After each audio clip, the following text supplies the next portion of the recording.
He does not live here, so he's going to put forth the budget however he sees fit. We live here. We need to advise him as to what our priorities are, as to what we're willing to spend and not willing to spend. Otherwise, he's going to just put forth whatever budget and make his job a lot easier, as I would and as anyone would. And I think as the treasurer, that is obviously one of your responsibilities. So it was surprising, very surprising, that you were proudly uninvolved. And obviously there's video footage, because usually you're pretty, at least you brag to be a hands-on kind of guy. So the fact that you bragged on the contrary of that, I thought that was very unlike you. And unlike the board, so it was very surprising. Excuse me, surprising. So I do think there are things on that budget, in particular, that I mean, there are some things that are obviously will remain steady, but there are a lot of things that could be done. And I think Marcio actually brought up the water conservation. We already initiated a water conservation, which saved us. I believe Jason just told me the other day it was $50,000 or $60,000 a year, which is a great start, but I think we can do a lot better than that. I think an energy saving program. This is something that nobody has ever discussed. 10 seconds. This is 2014. We have an energy saving program, install motion sensors, and save 40% easily. That alone, between Time's water up. conservation and everything else, could save us to 7%.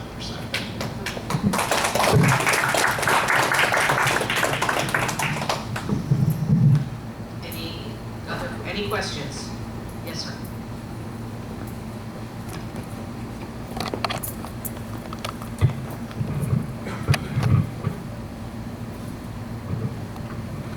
Good evening. My name is Nicholas Bonder, and I'm living in building Nottingham.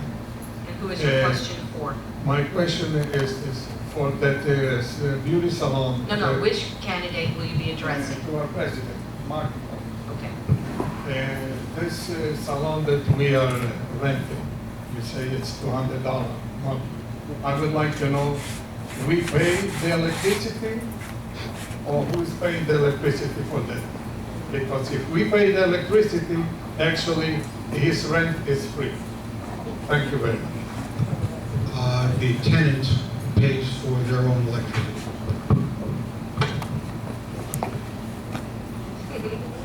Questions? This gentleman, Robert. right here with the mustache. Hello. This is for Marvin. Richard again from Grenoble.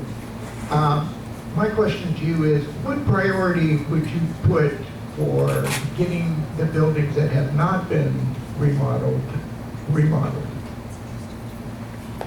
Thank you. I guess I'm being a little selfish. I live in one of the non-remodeled business, and every time I walk in and I see the miserable carpet on the staircase, I just feel bad about it. The fact that a majority of the unit owners still live in unrefurbished buildings, I think it is a major priority. It's not as critical, I don't think, as the Nottingham roof. It isn't as structurally critical as the falling concrete, but I think it's pretty damn important that it gets done. We can't decide of exactly how and when to do it until we get our finances straight. That's the first priority. We need to get our finances straight. We need to work with B of A. We're also working with Popular Community Bank. And as soon as, hopefully, we get that by May, and then we'll know the best way to proceed as far as paying for it. Thank you. Thank you. Questions? Yes, sir.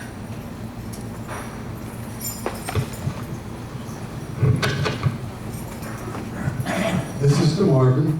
Marvin, I'm just wondering, what, I've been here since '99, and ever since I've been here, committees were always formed, including board members, and generally board members with opposing points of view, so that we can get everything out on the table.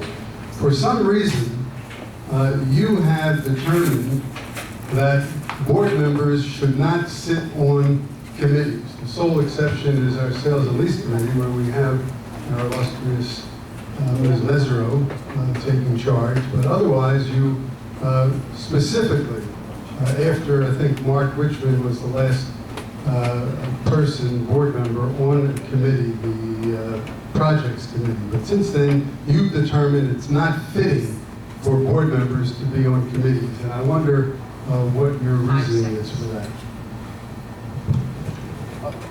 The big change over the last year was our new board member, Mr. Lavione. And it's been my perception and feedback I've gotten from a lot of other unit owners that his way of dealing with the other board members has been one of antagonism.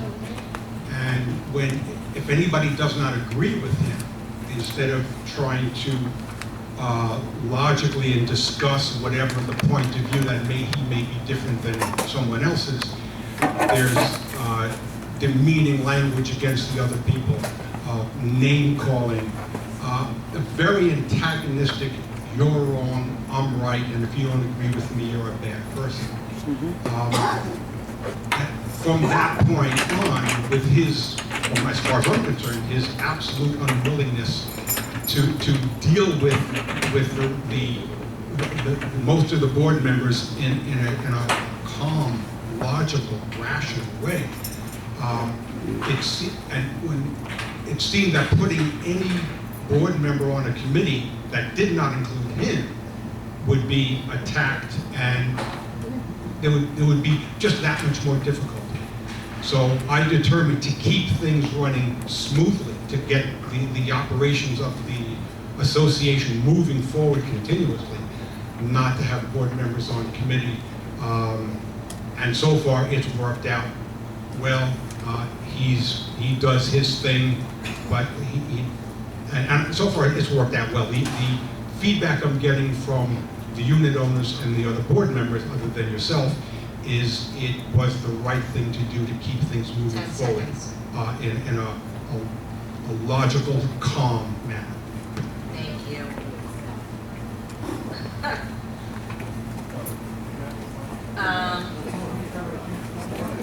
Oh, I'm sorry.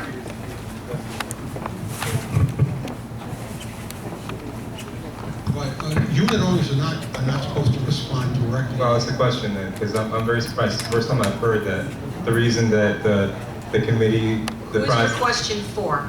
for Mr. Tao, Robert Tao.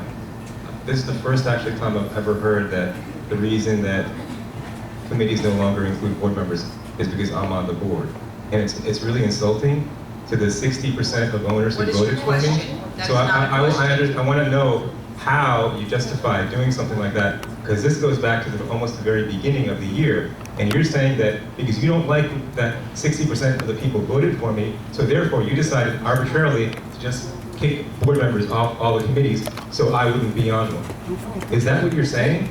And how do you justify that to the 60% of owners that voted for me? How do you sit up there and say that you respect democracy when you act like that, and when you say something like that, without even consulting me? Because this is the first time I've heard that, and it's insulting.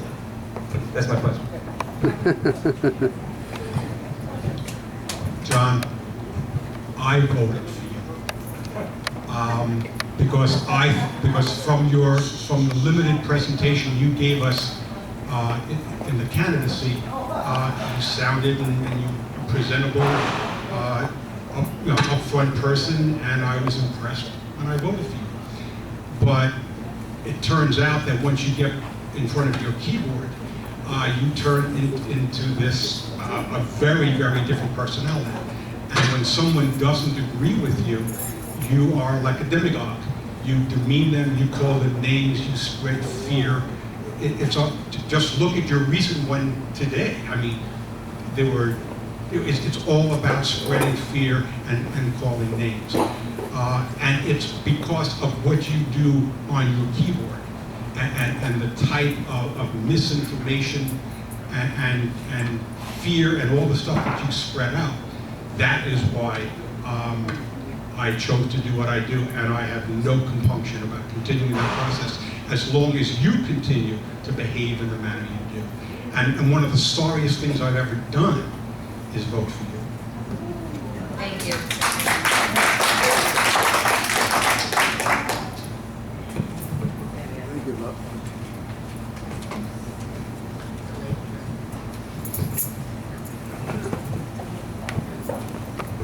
Hi, my name is Jennifer Maloney. My question is for Doug Wolf. Doug, how do you plan on saving the 7% increase? Well, thank you for your question.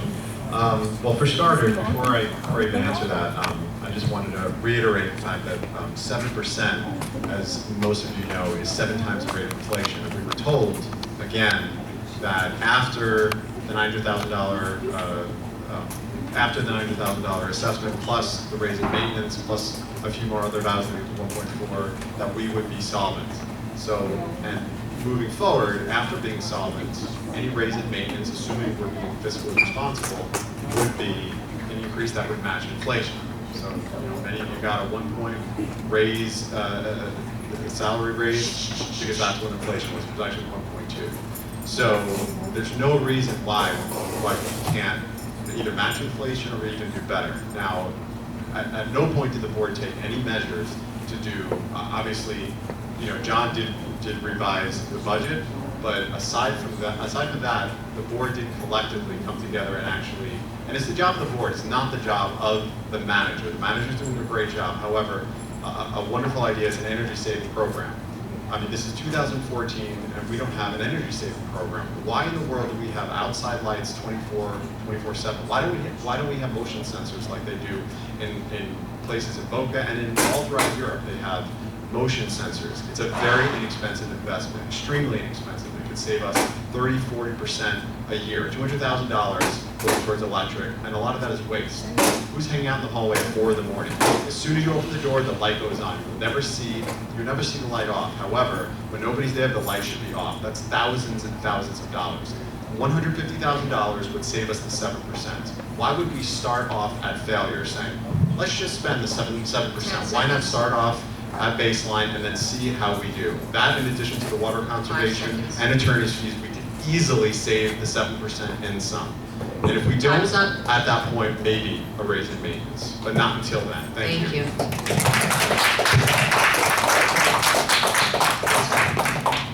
For Doug Wolf again. Traditionally, we have held sales and lease review committee meetings in the small card room, legally noticed, so the unit owners could be in the room and then watch the meeting and listen to the goings on. How do you feel about the fact that we no longer post these notices of these meetings, and they are not held in the card room? They are the business of the Sales and Lease Review Committee is now conducted in secret in the office. How do you feel about that? Well, I'm learning of this just right now. I did not know that was so. I've been on the Sales and Lease Committee in the past, and I welcome anyone coming and sitting in at the meetings. And in the past, I always thought that, I know Francis is on Sales and Lease as is Sid, and I never knew them to ever have an issue in the past. So obviously, if that's what's going on, obviously I'm very against it. We should be transparent.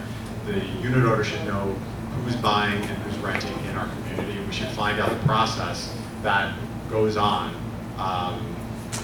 It should be a collective effort. So I'm very surprised. I don't know that to be true. I'm not saying your information is inaccurate, but I'd have to look into that. But if it's accurate, then I'm very against it, and it's troubling. Thank you. Yes, ma'am. My name is Alice Large. I've been here for 16 years. And a lot of... What was your question, It's going to go to Doug, I think. It's in regard to this reversing this 7%. I agree with conserving energy, so forth and so on.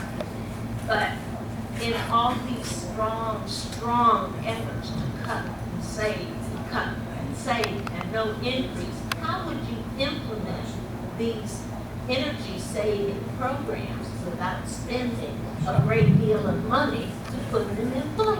Thank you. I'm glad you asked that question. Well, the wonderful thing about energy saving is that the cost is nominal. It does not cost a significant amount of money. I don't know if anyone here has put in a motion sensor, but they're very inexpensive. They're as little as $10, they're as much as $25. Now, obviously, you would need more than one to light up an entire hallway. However, you would not need a significant amount. I've already spoken to electricians. My friend is an engineer. I've spoken to him. I've spoken to our staff. This is not an excessive amount. And whatever cost that we would have to incur, we would make back. We have a savings of 40%. We would make that back within a few months. It would not even take a year. So we would still get a savings the very first year and then ongoing. So that's the answer to my question. And I urge you all to look it up. Just Google it. It's very expensive. The installation is very expensive. I did it in my own apartment. I have motion sensors. I did it myself. It's very, very efficient, inexpensive, and they're doing it everywhere. Everywhere. This is what's going on in 2014. If people don't want to spend money on electric, they'd rather spend money on refurbishing apartments and roofs. They don't want to spend it on electric if they can save, and all things are the same, right? So if it's a motion sensor, you're never in the dark. As soon as you open the door, the light goes on. You're never ever in the dark. So at 3 in the morning when the light's on, and energy is being wasted, especially the outside lights. We don't even need motion sensors for that. We just need to turn them off. At certain outside lights that are on 24/7. It's completely wasteful. So I hope that answers your question. Thank you. Yes, ma'am. Does it say that the hallways in the buildings would be pitch black if someone didn't walk down the hallway? No, that's not what I'm saying at all. It's a motion sensor, so you will never ever see a dark hallway. Does that make sense? You'll never see a dark hallway. As soon as you open the door, I mean, at some point, I'm sure you've been to a home where there's been a motion sensor. As soon as you touch the door, the light goes on. Unfortunately, people whose homes I go to can afford the electricity. It's actually very irresponsible because we need to be green. We actually have an urgent climate problem in the world. So we need to actually save. It's not always about money. Here it's about saving money, but it's also very, very wasteful. Very, very wasteful just to leave on lights when they're not even being used, right? Do you turn off your lights, ma'am, when you leave your apartment? You turn off your lights, right? So the hallway, if no one's there, there's no reason for it to be on. As soon as you open the door, the light goes on. But just outside your own apartment, No, or as you're outside- walking down outside the entire you have hallway. an explosion going as you're walking down the Outside hall. half the hallway, and the lights on the side that are for each individual will be on, and it's already dim. So that particular one on the opposite side is on. Every hallway will go on instantaneously. This is what's done all throughout Europe. We're a little behind. It's a very inexpensive cost. $200,000 is our electric bill. We need to cut that. There is no reason. It's not benefiting us at 4 in the morning to have lights on when nobody is there. And if you decide to party at 4 in the morning in your hallway, the light will be on for you. And if it Very- doesn't work, you can have loads of burglaries, okay? Okay. If it doesn't, One question. Okay, thank you very much. Yes, ma'am. Judy Mayer Rosen. Dov, I'd like to know how else you're going to cut the budget. I hear about the water conservation, and I hear about the electricity. We've got to spend money in order to cut the electricity. Let's assume, is that going to prevent the 7% increase, the saving on the electricity and the water? Would Yes. that be enough? yes. Well, What that else alone, are you- there are other elements. Hold on, let her Oh, finish her I question. apologize. I thought you were- What else are you willing to give up in the budget? It's the thing is, it's not so much what I'm willing to give up, because I don't think we need to give up. For example, I think we're enhancing. So by installing a modern, efficient, energy-saving system, that's not sacrificing, that's adding. And when you add it, you're saving. So I don't really think of it as sacrificing anything. I don't think, for example, the water conservation, a very comprehensive, intelligent water conservation system, which I'm hoping Marcio gets elected because he knows a lot more about water conservation than I. And I believe it's $700,000 in water. If we could save that by modernizing, saving even more than we did by our initial water conservation, I wouldn't consider that cutting back. I would consider that enhancing, modernizing by spending less.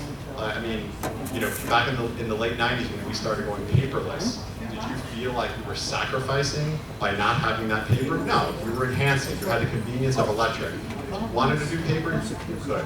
This is just modernizing our condominium and saving money in the process. And there's other things like attorney's fees. At no point do we ever actually have an attorney log.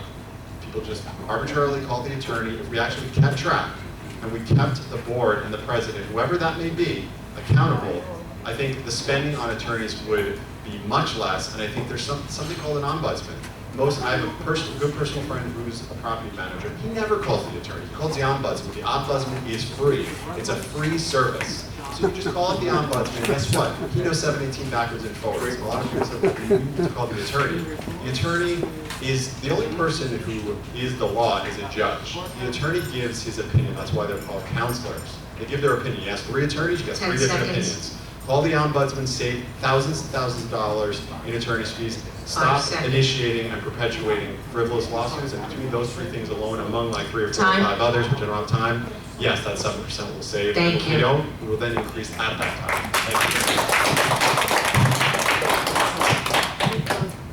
you. Yes, ma'am. Please say your name. This is Francis Mesereau. Marvin, would you please comment on the meetings of the Sales and Lease Committee? Talking about the fact that they're not open. There was a period of time where the meetings were noticed and open and people came and watched. There was another period of time when that was stopped and the committee members came in, reviewed files, and then voted. Ever since we started recording all noticed meetings, it was determined that it was inappropriate to record a sales and lease committee meeting because very often the information discussed about an applicant was private information and should not be recorded and put up on YouTube or anything else for anybody to see. So the reason why sales and lease committee decision-making is no longer a noticed meeting is because it should not be recorded, and a unit owner has the right to record any noticed committee meeting recording. Thank you. Yes. My name is Lisa. My question is for Sandy Best. In a recent email, which means it was written down and it was disseminated to a bunch of members, you commented you were on a fixed income. As a piggyback to someone else who said they were on a fixed income. I know for a fact your late husband, may he rest in peace, was well financially endowed. The question is, how does being rich have to do with being a fixed income? I'm a retired school teacher. Okay, I get Social Security, and that's it. And the rest of it is nobody else's business. Okay.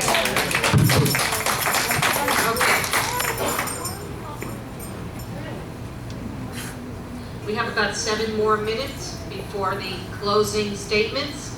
Do I have any other questions?